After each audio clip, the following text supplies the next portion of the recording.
It's a strange thing, isn't it, how the deepest wounds don't come from the battlefield, but from the dinner table, from the quiet rooms where you laughed together, from the people you defended when no one else would. Betrayal does not arrive with a warning. It wears a familiar face, speaks in a voice you once trusted, and walks through a door you left unlocked out of love. Strangers cannot betray you, only those who were once close enough to hold your heart and chose to drop it. The knife is always familiar. It's never the stranger on the street who breaks you. It's the one who knew where your scars were and chose to aim there anyway. That's the brutal truth we all discover at some point. Betrayal wears the scent of someone we once held close. The blow doesn't come from across the battlefield. It comes from beside you when you thought the war was over. And that is what stings the most, not the pain itself, but the shock, the disbelief, the slow, suffocating realization that the person who stood beside you was quietly sharpening the blade the whole time. You gave them your truth, your time, your trust. You opened doors in yourself that were never meant to be opened for just anyone. You spoke to them in the language of loyalty, and they nodded back, smiled even, but all the while they were preparing to leave. Not quietly, not honorably, but in a way that ensured you'd feel it. That's how betrayal works. It doesn't just break, it lingers. It questions your memory. It makes you doubt what was real. You start to replay the past in slow motion, looking for signs. Was it always this cold? Were their smiles always this thin? Did they ever mean the words they said? And still, despite the storm they left behind, you sit there, stunned, not because you didn't see it coming, but because you couldn't imagine they would be the one. That someone you held up, protected, perhaps even saved, would choose to walk out when the fire came. Or worse, when you needed them most, they didn't walk out. They stood still, watched you burn, watched you break, and said nothing. You see, betrayal is not always loud. It's not always dramatic. Sometimes it's passive. Sometimes it comes in the form of absence. You expected a shield, but all you got was silence. And in that silence, 1,000 truths screamed at once. That loyalty to them was never mirrored, that you were holding on to an illusion, and that some people only stand by your side when the sun is shining. When the night comes, they vanish, and worse, they pretend they were never there at all. The ones who betray you rarely look like enemies. They look like friends, family, lovers, people who knew your story and still chose to twist the ending. That's why it cuts so deep. That's why healing takes time, not because the wound is fresh, but because the hand that caused it once felt safe. But let this truth settle gently into your soul. Betrayal does not define you. It reveals them. It shows you who never deserved the access they were given. And no matter how familiar the face, how cherished the memory, if they chose disloyalty when it mattered most, then they were never truly yours to begin with. Trust is not a weakness, but it can be a target. There's a lie that the world whispers too often. That trust is weakness. That being open makes you vulnerable. That kindness is a flaw. But that lie was never meant for people like you, because you didn't trust out of desperation. You trusted because your heart was strong enough to believe in the goodness of others. You extended your hand not because you were blind, but because you were brave enough to risk being hurt, and still chose connection over suspicion. And yet, even in that strength, there are those who saw your trust not as a gift, but as a target. People often confuse clarity with advantage. The clearer you are, the more honest, the more giving, the more transparent, the easier you are to read. And for the wrong person, that's all they need. They watch how you care, how you wait, how you believe in second chances. They take notes on your loyalty like it's a weakness to exploit. You speak truth, and they respond with strategy. You offer your heart, and they move like it's a chessboard. Not everyone is playing the same game. Some people only step into your life to gather what they can carry, then leave before the weight of your absence teaches them what they lost. But here's what most never tell you. Just because someone took advantage of your trust doesn't mean you were wrong to give it. You were not foolish. You were real. And in a world addicted to masks and motives, that alone is rare. The betrayal you faced is not a reflection of your worth, but of their character. It wasn't your trust that failed, it was their loyalty, it was their honesty, and that's on them, not you. Still, the aftermath of being misled can change something inside. You begin to guard what was once open, you guess kindness, you build walls where doors used to be, and in some ways that's natural. Pain has a way of protecting us, even if it sometimes goes too far. But don't let it take your essence. Don't let one act of deception cause you to shrink from the world. Because when you give in to bitterness, when you allow the actions of the disloyal to shape you, they win twice. Once when they hurt you, and again when you become someone you were never meant to be. You can learn, you can grow, you can tighten your circle, but never believe that trusting others is the problem.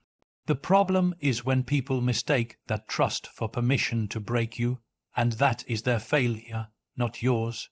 True strength isn't how hard you build your walls, it's how gracefully you recover when someone lets you down.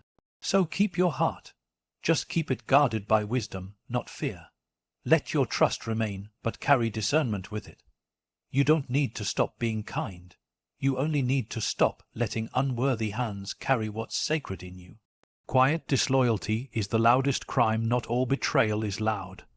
Not all disloyalty comes with a bang. Sometimes it arrives in silence, in moments when you look around for someone to speak up, and they say nothing. In moments when you fall and they don't reach out, not because they couldn't, but because they chose not to. There is a kind of betrayal that doesn't raise its voice or draw its sword. It just steps back and lets you bleed. That's the kind that stays with you. The world often teaches us to watch out for the obvious threats, the lies, the insults, the broken promises. But the deepest cuts come from absence. From the friend who stood by you in the sunlight but disappeared in the storm. From the confidant who knew your battles, knew your fears, and still remained silent when you needed them most. Disloyalty doesn't always shout. Sometimes it just watches you struggle and chooses not to care. What makes it so painful is that these people were once close. They didn't betray you with words. They betrayed you with inaction. And yet, their silence was louder than any insult ever could be. Because when you needed defending, they vanished. When you were misunderstood, they didn't clarify. When your name was dragged, they stayed quiet. That quiet, that stillness, that refusal to stand up for you, it echoes in your memory far longer than anything they might have said. You begin to realize that loyalty isn't just about being present when things are good. It's about being visible when things are hard. It's about saying, I know them, I stand with them, even when it costs something. Loyalty is action, it's voice, it's choice, and when people choose to look away when you're hurting, when they choose the comfort of neutrality over the courage of support, they've made their position clear, even if they never spoke a word. And perhaps that's what haunts you, that they didn't even fight you, didn't even argue, they simply let go, quietly, as if you meant nothing, as if the history you shared could be erased by convenience. But the truth is, their silence did more damage than 1,000 loud betrayals, because it proved something undeniable, that when your name wasn't safe in the room, neither were they. But you must understand this. Their silence was never about your worth. It was about their fear, their weakness, their lack of depth. They weren't built for storms. They were built for sunshine, and when the clouds came, they folded. Let their quiet betrayal teach you, but do not let it change your essence. Speak up for those you love. Stand by those who stood by you. Be loyal not because it's easy, but because it's right, and let this be your standard. Surround yourself with people who make noise when you're not in the room. People who speak your name with respect, whether you hear it or not. Because anything less is just silence wearing a smile. Healing doesn't mean forgetting. They say time heals all wounds, but that's not entirely true. Time can dull the sting, yes. It can quiet the noise, soften the memory. But healing, real healing, that's something deeper. It's not just about moving on. It's about learning how to carry the weight without letting it crush you. It's about walking through life again, same heart, same soul, but with eyes that see more clearly. And here's the truth many struggle to accept. Healing doesn't require forgetting. You don't need to erase the past to reclaim your peace. What happened? Happened, the betrayal, the silence, the abandonment. You lived through it. You endured the nights of questioning, the days of numbness. You remember who stood still when they should have stepped forward. You remember the tone, the moment, the shift. It's all there. And no matter how much time passes, those memories don't just vanish. They stay. But healing teaches you how to live with them, without letting them control you. You don't owe anyone the erasure of what they did.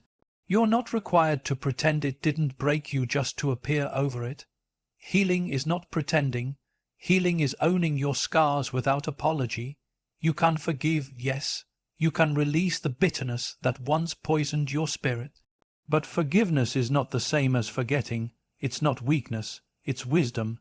It's choosing not to carry the fire that burned you. It's stepping away from the wreckage and saying, I will not set myself on fire to warm someone who watched me freeze. Some may say, if you've really moved on, why are you still talking about it?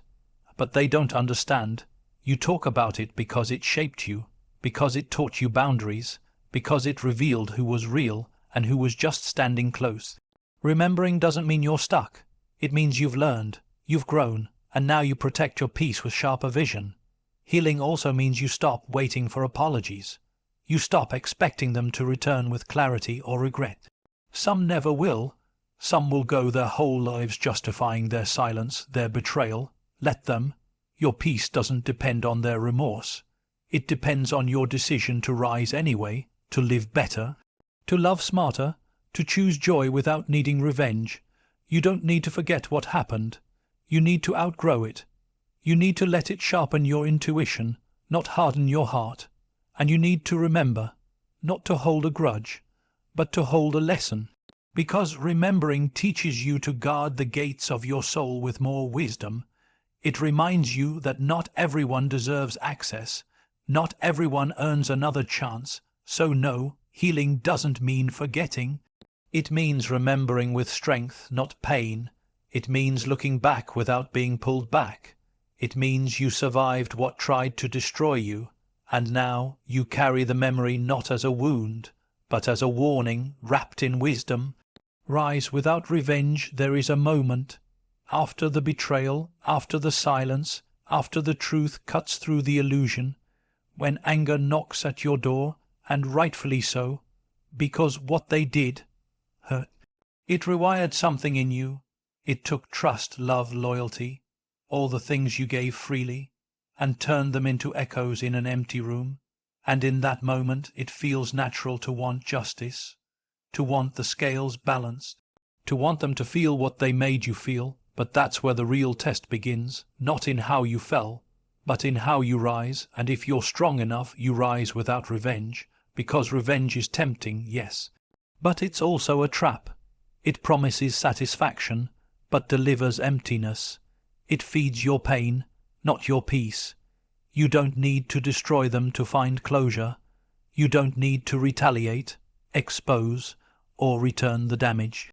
Why? Because your silence, your progress, your healing, those are louder than any confrontation ever could be. Let them look back and see that you didn't crumble. Let them wonder how someone they thought they broke is still walking, still breathing, still shining.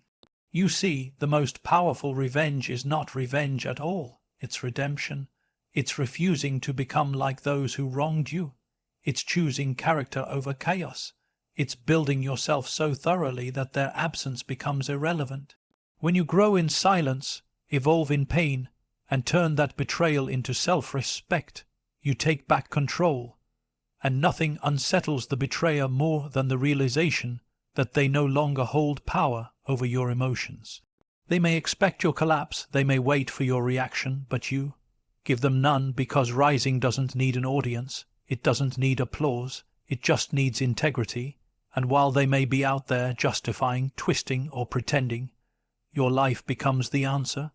Your peace becomes the proof. You survived what they never thought you would. And you did it without losing your soul in the process. Make no mistake, walking away without revenge is not weakness, it's restraint. It's having every reason to burn the bridge and still choosing to let it stand, because your direction is forward, not back. Let them carry the weight of what they did. Let them sit with their silence. Let them wonder why your name still rises in rooms they can't enter. You owe them nothing, no reaction, no correction, no retaliation. Your job was never to teach them how to treat others. Your job is to protect your peace, to honor your journey, to build the life they thought you couldn't without them. So rise, quietly, steadily, without bitterness, without noise. Let your growth be the answer. Let your glow be the reminder. Let your life become the one thing they never expected. The proof that you were never the one breaking, you were just becoming.